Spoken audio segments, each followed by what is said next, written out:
Hello and welcome to the Weekly Word. Today is Thursday, August 22nd. I'm Morgan West. And I'm Rich Parla. And today we are happy to be joined by our very special guest, Alex Calleia. You got Yes. it. Nice. First try. Hi. First try. Totally different. He's to the right, even though you see him in a little bubble over here. Yes. Wait, I did that in the wrong direction. A little bubble.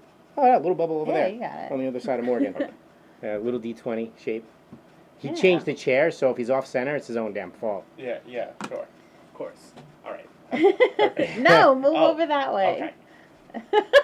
Oh, no. Just stay that way. You're just, fine. Just stay there. Alright. You're fine. Don't You're in don't screen. do anything. Well, we have a lot of interesting topics to cover today. We do? I think so. And so before we do that, why don't we get a little introduction from you, perhaps? Who are you? Oh yeah, I was supposed to actually ask you that. Oh, It okay. says it on the script. Sure. So, I'm Alex.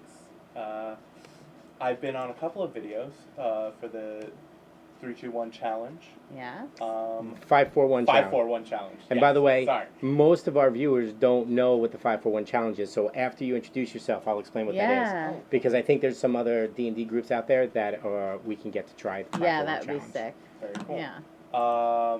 I've also been on this show prior when you interviewed like the whole cast.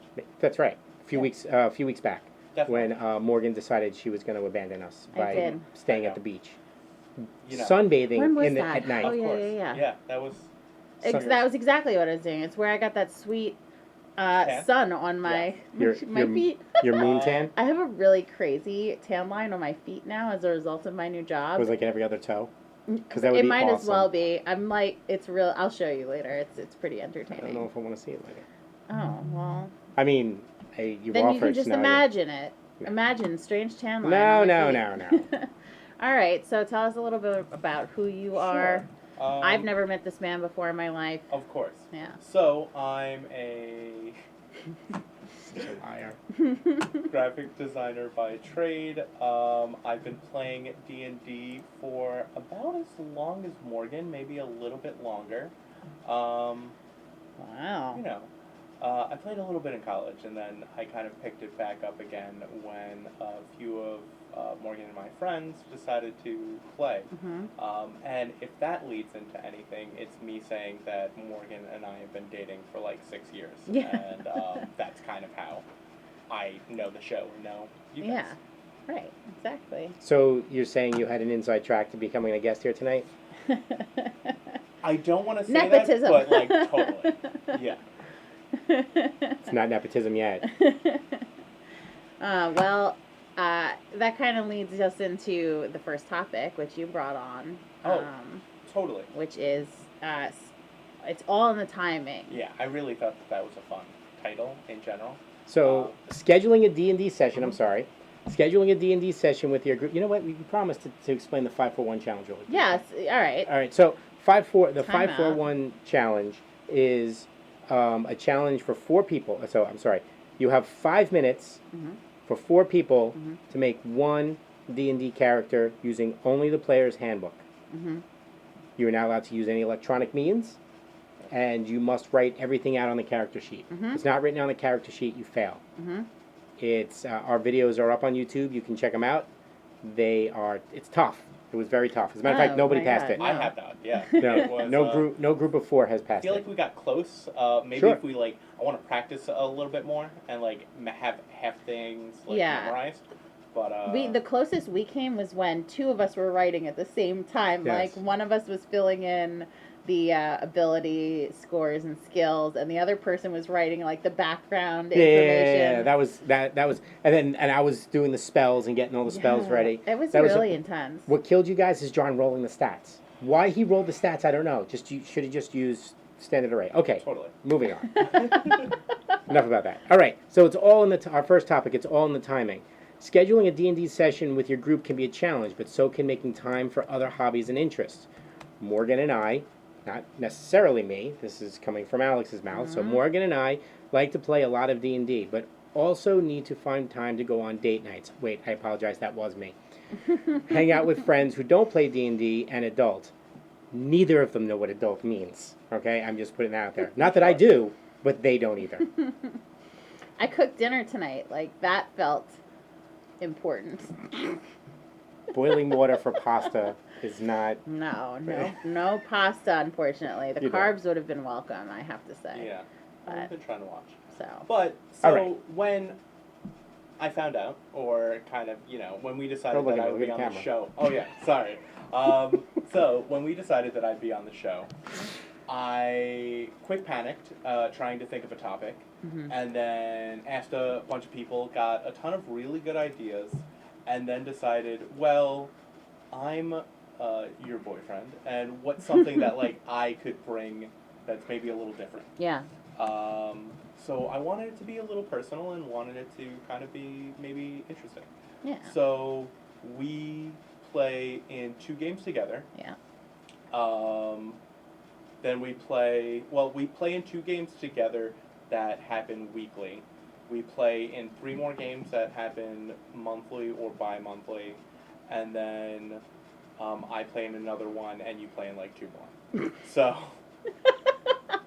We sound like addicts. I mean, maybe a little bit. Sounds? But, like, I know people who, like, play in 3 different softball leagues or do a whole bunch of other things. And I think when you have something that becomes a hobby or something that you guys, like, I think that we started because it was a fun way to spend time with our friends, and then it kind of evolved and blossomed and bloomed. And now we know a whole bunch of more people because of it. Right. But it's something that, it's nice to be able to think of a time, like, to either schedule or make time to just say, oh, it's just you and I again.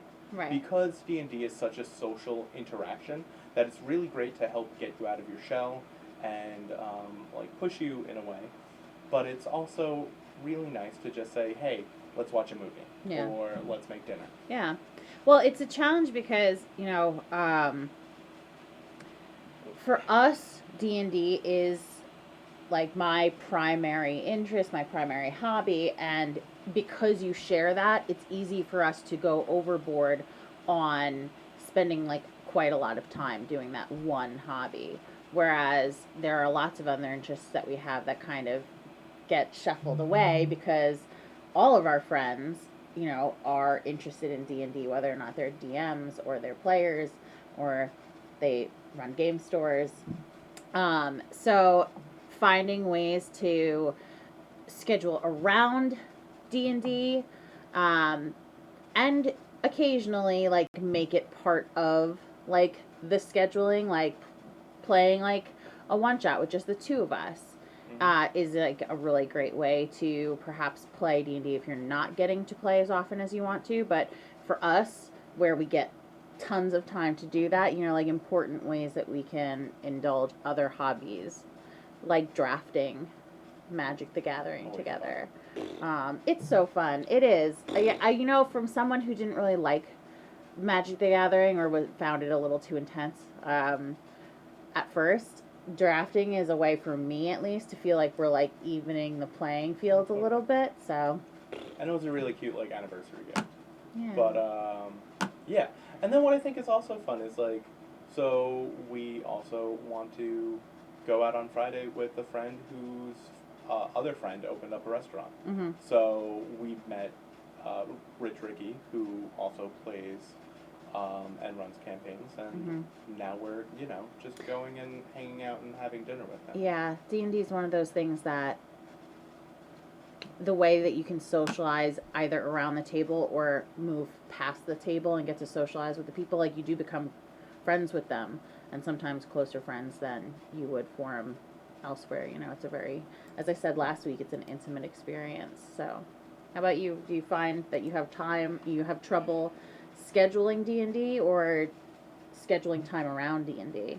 I think it's a little bit of both, right? There's a lot of things that you got that are said that's just, if you think about it, it's a time to spend with friends. But then there comes a time where, when does it not become fun time with friends, right? Totally. and then you don't want to schedule it at all. Right. Yeah. And then you just don't want to be around it. Mm-hmm. You don't want to be around. You don't want to be around the game. You don't want to be around the people. You don't want to be around the game, and it makes it hard to do to play the game with, even with other people. And then you wind up. What happens is you wind up filling in those blanks with other things, and then it's just difficult to get back to what you want to do, what you need to do, or want to do. So I understand it. I went through it several times, in and out of phases where I played and then I didn't play for a long time, and then, when I was with significant others that liked to play, and then times when there were significant others who didn't want to play or didn't know anything about it, and both experiences were different, were completely different, But then there comes a time where sometimes you just don't want to be around with anybody who's around the table, and you're just like, what am I doing? Mm-hmm. So, it's I was only kidding. You can look at us once in a while. Oh, okay, that's fine. But it was great that you're so much. What?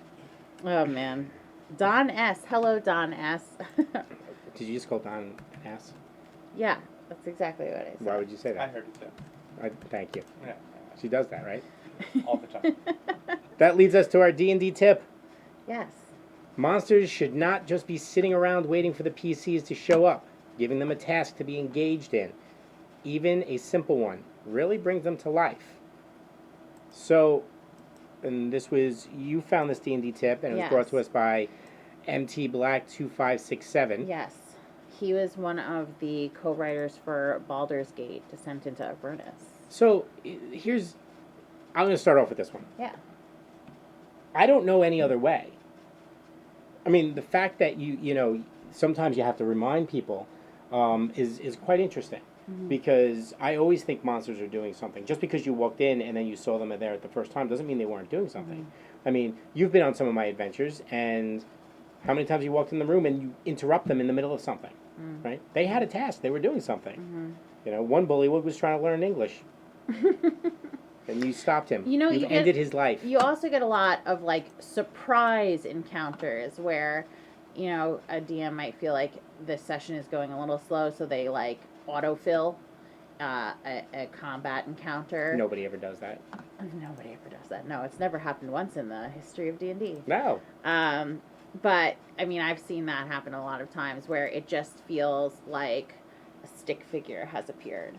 That you're supposed to pay attention, almost like a ball. You know what I mean? Like you're trying to wave something in front of the eyes of your players to get them to react. But let me add, you're right. Even though I think like that, you're right though. And the tip is good advice for DMs who don't necessarily think that far. Sometimes a monster's just there to occupy a room. But the question is, well, why is he there? Right? Monsters just don't sit around in rooms. What is he doing when the players walk in? That turns. Yeah, he might not be surprised, but he still could be doing something. Yeah. What about the patrol? Are they 100% alert, or are they fiddling around with stuff in their pack? Are they talking to the other guy, the guard next to him? Yeah. If you go to the link that was attached to this D&D tip, there's a really adorable table. That's one of the options is telling jokes, and I just got really fixated on the idea of two monsters talking to one another, having a good time, telling jokes, and in come these obnoxious adventurers, just ruining a good time. The adventurers are not always good guys. No, oh my goodness, no. Very often they are not. Might be to blame sometimes. What's your take on this? So I definitely could agree. I think. Even just saying something like that they're doing something just brings the world to life. Why would anybody really just be standing there waiting for you? I mean, I know it's weird, but my go-to imagination is a minotaur sweeping. Because even if you're some large mage at the end of a dungeon, you brought all these monsters to life. They're either guarding or they're doing something, but you why not make them clean? Why not make them, hang out together? Aww. Maybe with a small brush and a dustpan. Exactly. Yeah. But tell me how adorable and how much of a moment that makes it, as opposed to a frilly apron. Yeah. Yes. With an apron on. Perfect. I mean, that'd be awesome. I love it. Yeah. Yeah. I can now I can do that. You know, it's one of those things where a lot of the time, I mean, for me, I feel like D&D has to be this serious, intense, like, adventure, but like sometimes when something's like funny or like odd is like the most entertaining way to like get your like head back in the game, you know what I mean? Because let's be real, you're not keyed in 100% of the time in a 4-hour session every week, like week after week. You know, you're gonna have moments where you're like, oh shoot, did I get that thing done that I needed to do, or what have I gone grocery shopping yet this week? Yeah, exactly. And like just a simple little, the Minotaur is wearing a frilly apron, and like, whoop, when the adventurers walk into the room, like that's adorable. I love it. So yeah, I saw this tip and it resonated with me most of the time because I'm not a combat encounter driven player, and so I don't put that much thought into combat encounters, like, or what goes into planning a combat encounter, and just coming across it like that, like, it spoke with me. Oh, sure. I mean, I also can see something silly like if there are two guards and maybe they're just gossiping. And if you listen to that, maybe they'll say something juicy that you could use later on in the campaign. Yeah, that's right. But, I don't know.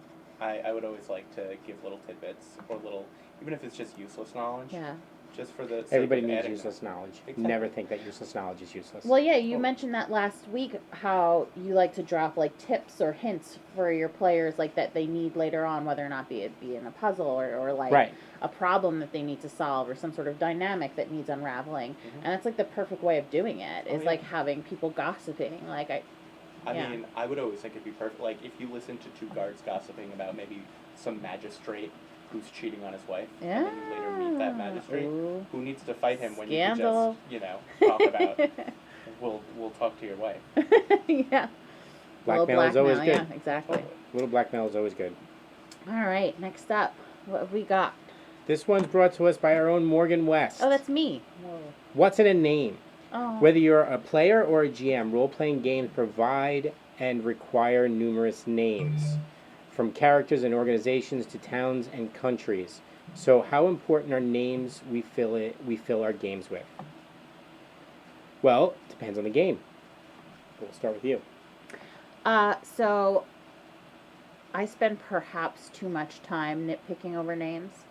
I very rarely use name generators, and I know some people who love name generators because it's like, all right, let's not waste any time. You know, like I need something to fill in now. Yep. And here we go. Yeah. Whereas I'm the type of person that will spend like, oh, is this too similar to this? Like I come up with all of these like arbitrary linguistic ideas in my head as to what names might sound like in one area, and like focusing on more like classic English names for both the townspeople who live in that area as well as the towns and perhaps the country and the rivers and all this, like coming up like with a geography and with like, I don't know if the word etymology is right here, but it feels right. So I'm going to go with it. But can't be any worse than a word that John would come up with at this point. Sorry, John. But it, you know, like that is important to me, but it's not important to everyone, you know. I wish I was the type of person who could just be like name generator, but it, like I click 10 times through it before I find one that I'm like. Well, so here's a little tip for name generator. I use them a lot because I use a lot of names. I go through a lot of names. So one of the things on a name generator is you don't have to use the exact name that's there. You always generate it with the first and the surnames, right? And then you look and you see if you can make a combination from what's there. That's a good idea. And you don't have to take the whole spelling. If the whole spelling of a one name doesn't, take out a letter, add a letter, look at two names, maybe you can combine them. I do that a lot. So, with 10 names, you may not like it, and sometimes you do have to refresh and do something better. But now, do you do like in the moment name generator searches, or is this something that you use for like prep? Both. Okay. I do it in prep, but then I'm often caught without some names. So sometimes I like to beforehand come up with a list of names that I can use throughout the game, and then I just pick a name that's appropriate. So like I'll pick a name. I'll generate some names that I like, And then it's like, oh, they just met this person. Oh, this name's appropriate for this person. And sometimes I'll do that. Sometimes I don't. Sometimes I'm just not. I'm there, and because I always have the page open just in case. Well, that's good. So I've done that more than once too. I've been just caught with. I have no idea. I didn't do his name. How about you? What do you? I've definitely done both. I really love Norse mythology, and so I'll try and pull a lot from that, or Egyptian, or Native American, and I could definitely, I've definitely gotten lost in that, trying to pick like that exact perfect name for those few characters, and I think, especially because we live on Long Island, that we have a lot of Native American names for our towns, and there's a sense of history that's really kind of brought into it because of that, which I think is cool for just adding kind of like a flair of authenticity to your game. Big word. But So a big word button. hey, That's what we need. if I could trip on it, then sure. No, not just for you. We've used big words here before. Oh, totally. No, but I don't know. At the end of the day, I've also named a whole bunch of characters off of name generators because, like, it's that kind of an under or deep gnome name that, you know, I want it to be kind of deep gnoming. Yeah. Deep nose. So we've been talking about like NPCs and towns and things, but I'm curious, how about for naming a PC that you're playing? Because I feel like that's a different kind of territory we're talking about. Like for me, like this is a whole nother story. I have. I've used a random name generator, and it's my Thursday character's name. It's Nylum. And that is indeed actually for the Deep Gnome. But I did click the refresh button about 30 times until I found, like, there's just, like, when you can't find something, you just want that thing that rolls off the tongue, right? And sometimes that name generator just gets you to that point. Okay. So, also, name generators, especially around a particular ethnicity, isn't so bad. Yeah. Right? Because you're going to wind up with a name. If you change it, then you're really moving away from the names that are used in that culture. My assassin, Arturo, was not randomly generated, but I went through a list of all of possible names. I'm like, ooh, I like that one. It just, it rang. Now, when you picked that name, had you been searching down like regions names? I actually got it right out of was it the DM's guide? I think it's the DM's guide has the list of names in the back. I'm pretty sure. There are a couple now that have like name recommendations. And I saw it. I was like, oh, I like that name, and I just took it. That's cool. So. Nepeta, I went on a botanist's website and looked at plants for 2 hours, and I finally got to a name that didn't feel too on the nose. And there we go. I did, however, most of my elven characters, I make up their names. I make up their names with sounds and put them together. I don't use generators for my elven characters. I've done that with two of my characters in my girls campaign, and both of them are elves. I don't know, there's something about an elven name that you can hear it. That's all really just like in our heads, like True. the idea of what an elven name should sound like. We are pulling from popular culture, but yet you can really identify it. Lots of vowels, like soft consonants. Not always soft consonants. There's like usually like a rhythm to them. I feel like there's a cadence to an elven name. I feel like we like except for Arkin, not to call you out or anything. Draxthus, my username in just about everywhere except for on Twitter, but Draxthus was his full name. The full name was Draxthus Farrowfallon, and that was my elven. That was my high elven ranger. One of the first characters with the high school group I started playing. Draxthus. Yeah. Draxthus. See, if I heard the name Draxthus, I would think of a Goliath. It's like a very powerful, strong name. What class was Straxus? He was a ranger. Interesting. High Elven ranger. Wow. Cool. Not even a wood elf ranger. He was a high Elven ranger. Ah. The name was a little bit more noble because he came from a noble background, and he threw it away. He didn't care. It was done. Well, what's in a name? Now we know. Which brings us to what I am most excited for. Really? Yeah, I am. Don't I wish I was playing. But here we go. I get to hear all about it. All right, so Shadowrun 6e Part 1. The reason why it's Yeah. Part 1 is because this is my first look at just the starter box. Mhm. I ran Shadowrun the starter box game last Wednesday, not yesterday, last Wednesday. Mhm. And I've had a little time to think about and reflect on some of the changes that I've seen. So the best change that I've seen so far is that the way that they handle initiative now. It used to be that you rolled all your d6s, because everything is based on d6 for those who haven't played Shadowrun. You roll your d6, you add your initiative score to it, and if you have 16, you go on 16 and 6. You go on 16, and after everybody's gone, everybody subtracts 10 from their initiative. Okay. And if you have a positive number, you go again. Oh. But you only get there was complex actions and minor actions and free actions. You only get another minor action or something like that. Okay. Interesting. So they've changed that because it was a pain in the butt to keep track of all the initiatives and subtract 10 and everything like that, even if people were doing it themselves. So now what they've done is everybody gets one complex action and one complex action, one minor action, or simple action they call it, sorry. One complex, one simple action, plus one simple action for every d6 you roll in your initiative. So it doesn't even matter if you roll 3d6, you're going to get plus 3, so you'll have 4 simple actions and a complex action.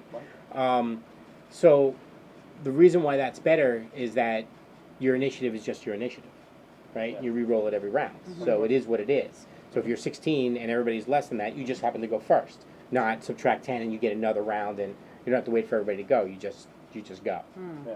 So I kind of like that change. Yeah, streamlined. Okay. Some of the other changes, it doesn't give you any insight on how to create a character. So if anything has changed there, it doesn't give you any insight as to how some of the dice pools were made. It doesn't give you too many insights into the overall rules. Okay. They haven't changed some things that may need to be tweaked, but overall, it was simple to get into. Last Wednesday, I sat down with 2 people, and we were going to play. I didn't really care. And then my friend Erica came, and she showed up a little bit late as we started the session, but I was able to hand her a character. She was able to read it over, because we played with the pre-gens. She was able to read it over really quickly, and we walked her through playing, and she did great.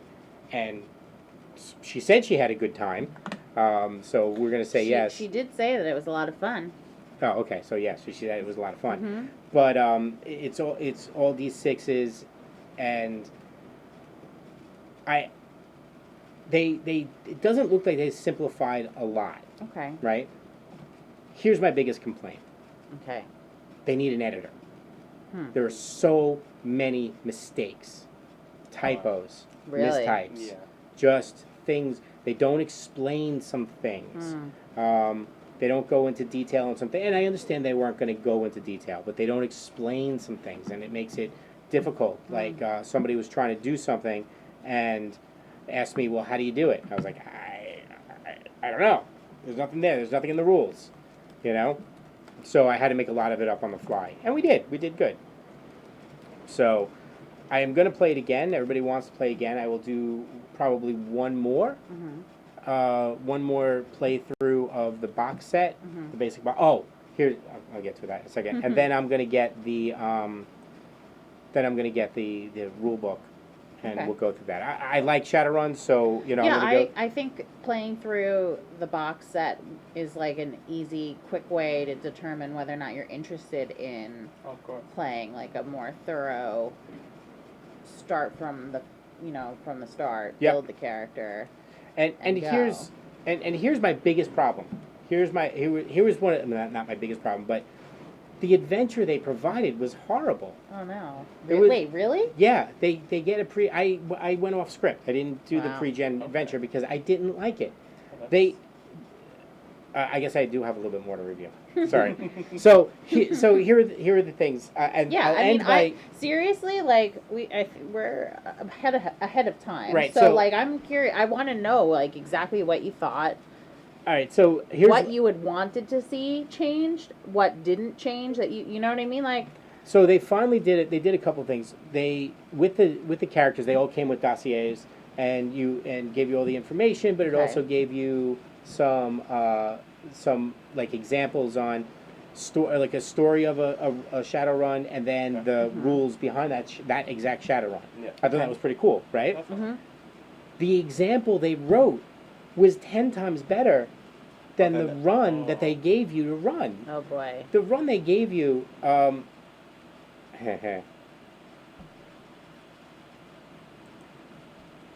Hold on, that was for Smurfy. So the message they gave you to run was sorry, not the message. The adventure they gave you to run was you walk out of a convenience store, and then and you see gang members like shaking and banging on a limo, right? And a couple of gang members come up to the runners and tell them you should stay out of this. Mm-hmm. There is nothing there that would necessarily interest a Shadowrunner except you are going to so that there's nothing that would interest the Shadowrunner for getting involved. There was no point for them to get involved. You relied too much on the it's like what players complain about sometimes, like, well, I have to do this because that's what's going to further the plot, right? And in Shadowrunner has even less of a reason. If they're not getting paid, why would they help somebody? Mm-hmm. It just didn't make any sense. Yeah. And it also relied on them making the leap of faith that if they help this person in a limo, they're gonna get paid, and if they and to go through all these dangerous things, and they had to think about how are they going to get around the 24 gang members that were outside, and they would have to think. It made no sense for first-time players. For beginner box set, it made no sense. So what I did was, what I liked is they break runs down into 4 pieces. Okay. Which they never did before. Mm-hmm. And, they never explained it that way. They probably always have, but they never explained it that way. It was meeting Mr. Johnson. No, that is not a lewd statement. Mr. Johnson is the person you meet for a job in Shadowrun. Okay. So everybody... I'll take your word for it. So you meet Mr. Johnson, you negotiate the job, right? Mm-hmm. Then you prepare for the run by doing reconnaissance or whatever you have to do. Then you do the run, and then you get paid. Mm-hmm. So I never broke a run down like that before. Yeah. So this time, we had a role playing set. We role played them meeting Mr. Johnson, in the back and forth. Now they didn't read the dossiers, so they did not follow the instructions that were there. So for better or worse?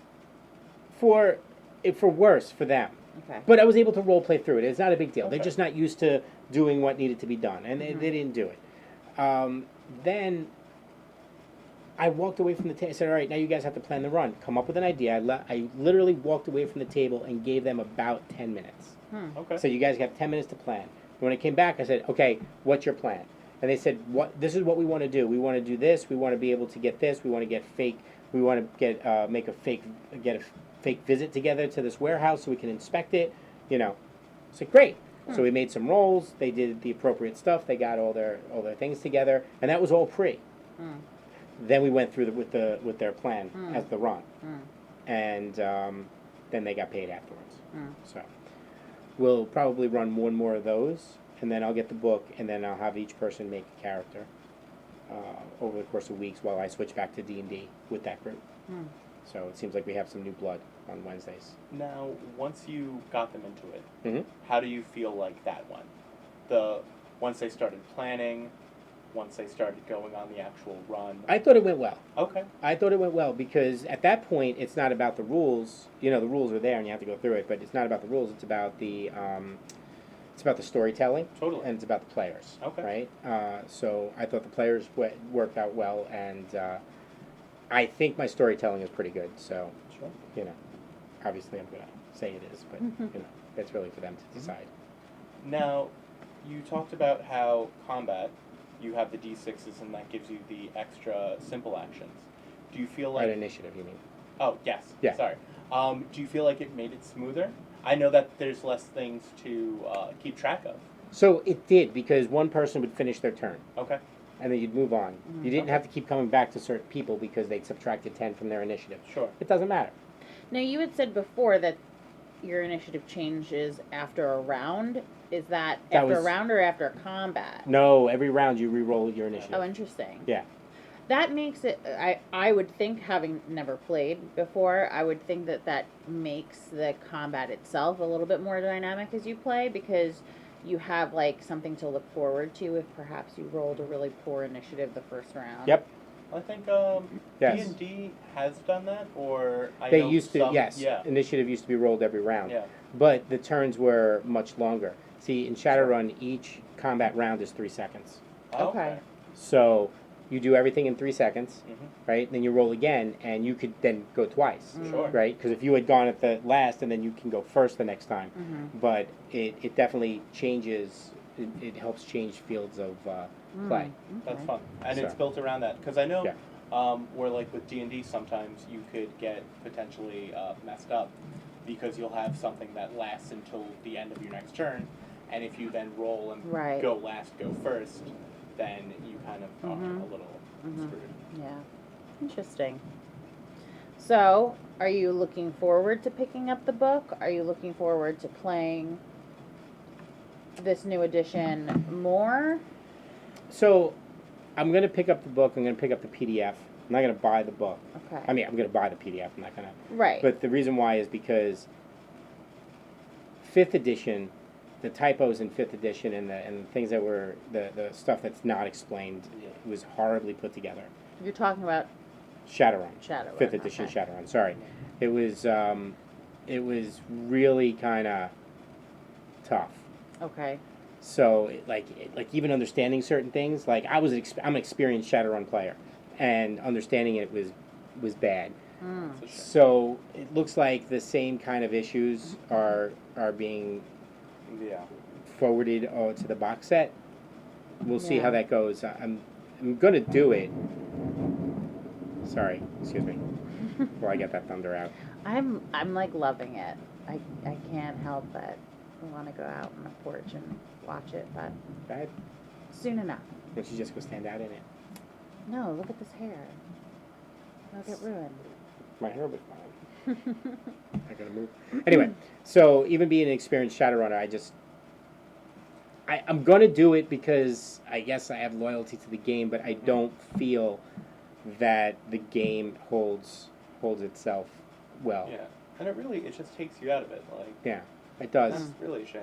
So, I wind up modifying rules and just doing what needs to, just making judgment calls. I mean, that's what I do.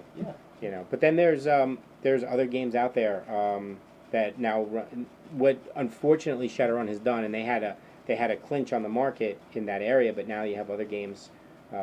They're not new, but you have games like Cyberpunk, which are now just as popular and even more popular because Shadowrun turns people off because of how poorly it's put together. Yeah.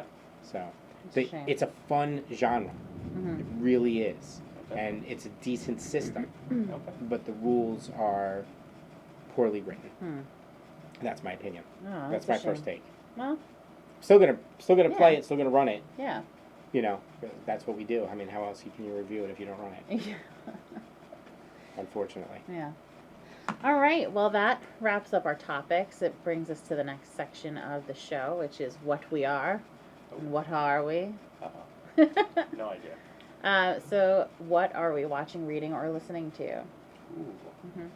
How about you? Why don't you start us off? So, reading and listening to, I guess, are the same thing. Because Sometimes. I'm listening to a book on tape. Okay. And it is how to earn friends and influence people. So, yeah. How are you liking it? I really enjoy it. I think it puts a lot of things that I kind of try and instinctually do into words, and a lot more that I'm trying or would like to put forward. And I'm excited to put it into practice. Okay. As soon as you're done reading that, read The Prince. The Prince? Yeah. Okay. Machiavelli's The Prince. Okay. Yeah. Do they go hand in hand, these two words? No, they don't. All right. How about you? What are you watching, reading, listening to? What I'm reading, I'm still in the Dresden Files. I'm on A Small Favor, which I think is book 11, something like that. I'm thoroughly enjoying it, so that's what I'm reading. What I am watching is I just finished the entire series of Wu Assassins, which was pretty good. I watched it because somebody had recommended it to me, and it went very well. Then The 100 came out with a new season 6, so I just finished that. And I have a bunch of friends who really enjoy that show. Yeah. Yeah. Yeah.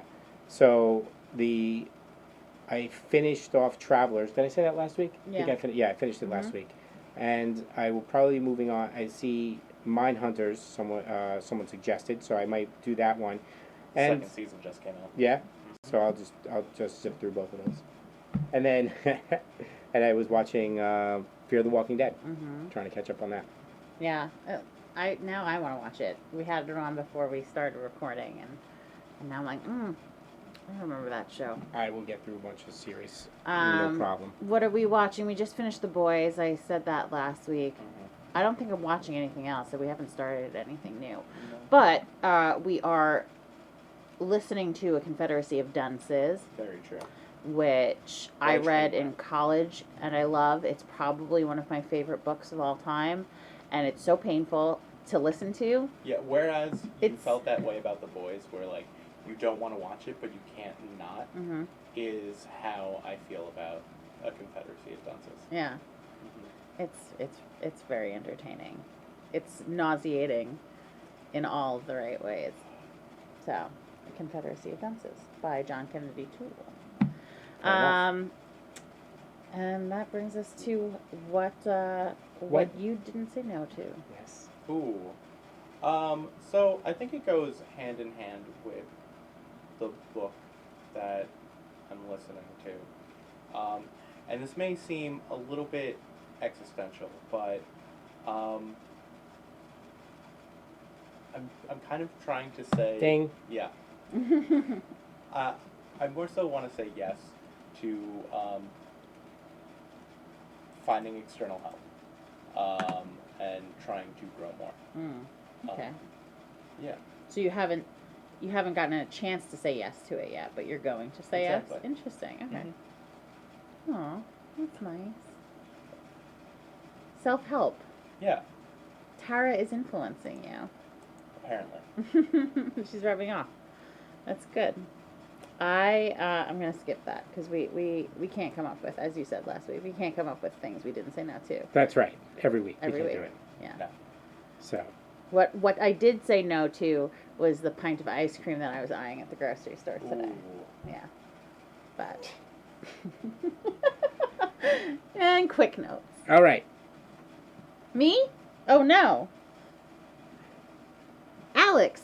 Yes. Oh, what about Would you like to tell our audience where they can find you? So I am on Instagram at Alex Goes Calleia, which is funny because Morgan says Morgan Goes West. I'm also on Twitter at Alex Calleia, and I'm actually launching a website. It should hopefully be up in about 2 weeks. AlexCalleia.com. Sweet. Yeah. So What can they find there? Ooh, so I have a couple of different things that I want to do, just ranging, I guess, from my interests between maybe a little of step-by-steps on creating some artwork that I'm really having fun with, maybe some of my other interests and either guides or just watching me trying to stumble through learning something new and just see if that's fun and interesting. Yeah. Cool. Very cool. Thank you. Thank you. Now this brings us to you. Yes? You sure about that? Does it bring it to me? Did you not read the script? No, the script is like not on my screen like it usually is. I feel very uncomfortable. It's like tiny and my phone keeps like turning off. I have to keep pressing like the thumb on lock screen. Okay, well, all right, so let's see. Yes. We have already actually added the review section, I suppose, if you talk about Shadowrun. So that is something that you can look forward to in future episodes of the Weekly Word. If you have something that you want us to review, drop it in the comments. Send us an email at socialmedia@lrhobbies.com.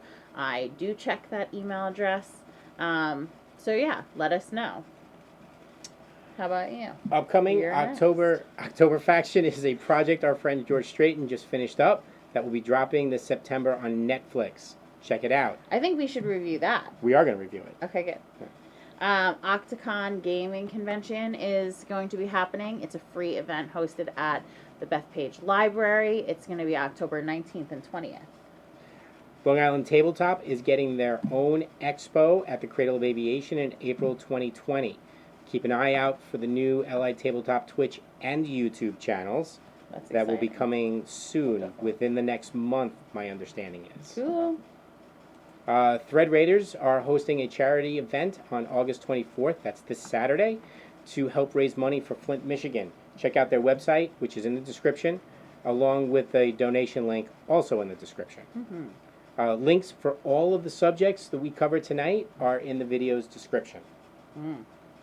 If you liked the topics that we covered today, please like the video and subscribe to our YouTube channel. If you would like to be a guest on the Weekly Word, direct message me on Twitter at LRTerrain or email me directly, rich.parla@lrhobbies.com. We are currently booking through September. It's filling up. We've got 2. So we have, and I will bring up our guest list that we know that's coming up. So next week, the 29th, we will have Steve Esposito with us. I'm just putting it in there. On September 12th, we will have Baby DM from Twitter at it's Glukes Alpaca. That's how you say it. I'm pretty sure that's how you say it. Sweet. And then on September 26th, we have Mets Girl, who was a reschedule from July.